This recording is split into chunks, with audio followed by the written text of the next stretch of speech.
The 2024 Canadian Olympic team has probably the best roster they've ever had. 11 out of the 12 players on the team have played in the NBA, and a lot of them have pretty big roles. They're led by Shai Gilgeous-Alexander, who just finished second in MVP voting, and Jamal Murray just won an NBA championship a little over a year ago. Not to mention the multiple other starters and rotational players they have on the team. This is the first time in over 20 years Canada has even qualified for the Olympics. Steve Nash was the point guard the last time they made it, and even then they finished in 7th place. However, Canada has won a silver medal before, in 1936. The very first year basketball was in the Olympics. I say all that because this year could and should be very different than previous years. While most people are talking about how good Team USA's roster is, Canada has one of the best teams as well. They don't quite have the firepower that Team USA does, but they do have some really good players that know how to play a certain role. And they're gonna need that because they have to compete in by far the hardest division in the Olympics.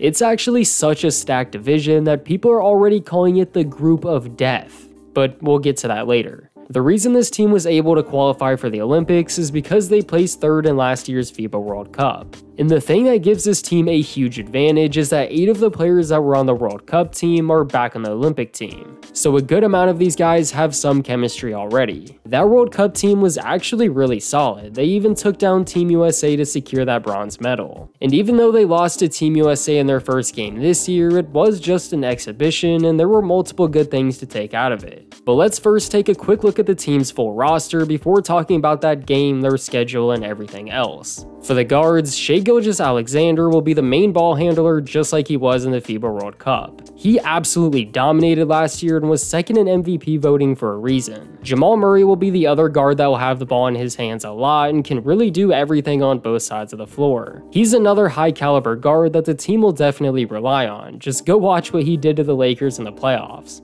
Dort is a really solid defender that can guard multiple positions at just 6'3". He has one of the best Olympic builds and is a really good 3-and-D player. Nickeil Alexander-Walker is another guy that can have a really big impact on the defensive side of the floor while also contributing on offense. RJ Barrett is a pretty all-around player and will provide a good chunk of scoring. He was the 2nd leading scorer in last year's World Cup, and I expect him to be right back up there again this year. The final guard is Andrew Nembhard, who we just saw recently have a really good run in the playoffs. He's a super physical guard that will translate really well to the Olympic setting. For the forwards, Dillon Brooks is not only a really good all-around player, but he's there to beat you up physically and mentally. Although it doesn't always work, he will do whatever he can to try to get inside your head. Whether you like him or not, he's definitely a guy you want on your team. Dwight Powell has received a good amount of criticism in the NBA, sometimes deservingly so, but I think his game will actually translate pretty well to the FIBA setting. He hustles every time he's on the floor and will literally risk his life for a rebound. Trey Lyles is a 6'9" power forward that will help Canada really be able to stretch the floor. Khem Birch is another power forward that brings defense and a strong ability to finish in the paint.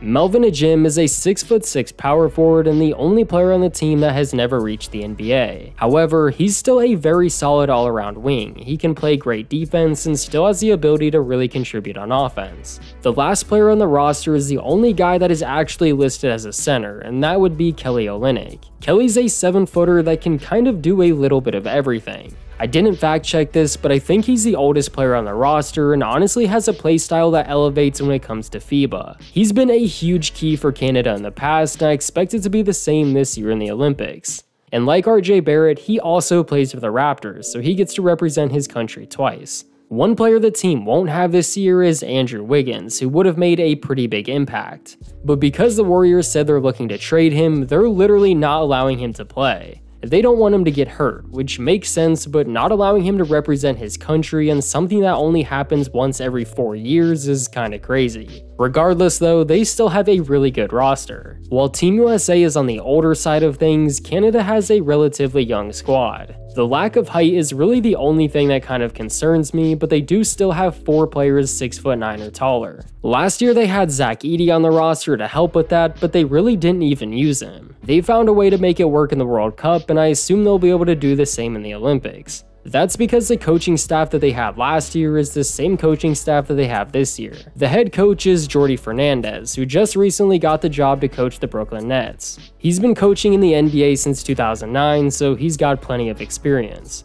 Combine that with the fact that most of the team has already played together and they have a pretty big advantage. They just recently had a scrimmage against France, who has Victor Wembanyama and Rudy Gobert. Canada was able to get the win pretty convincingly without having Jamal Murray and a couple others. Although it was just an exhibition, it was still an impressive performance and win. Then when it comes to the actual Olympics, they're being thrown into the fire right away. The group of death division that Canada will be playing in consists of Canada, Australia, Greece, and Spain. Australia has guys like Josh Giddey, Joe Ingles, and one of the greatest players of all time in Matthew Dellavedova. The only notable NBA player that Greece has is Giannis, but the team around him is actually really good. And they arguably know how to use Giannis better than the actual Bucks do. Then Spain is just always good no matter what. They don't have any major NBA names, but Spain is always one of the top teams. And when you throw Canada into that mix, you see why they're calling it the group of death.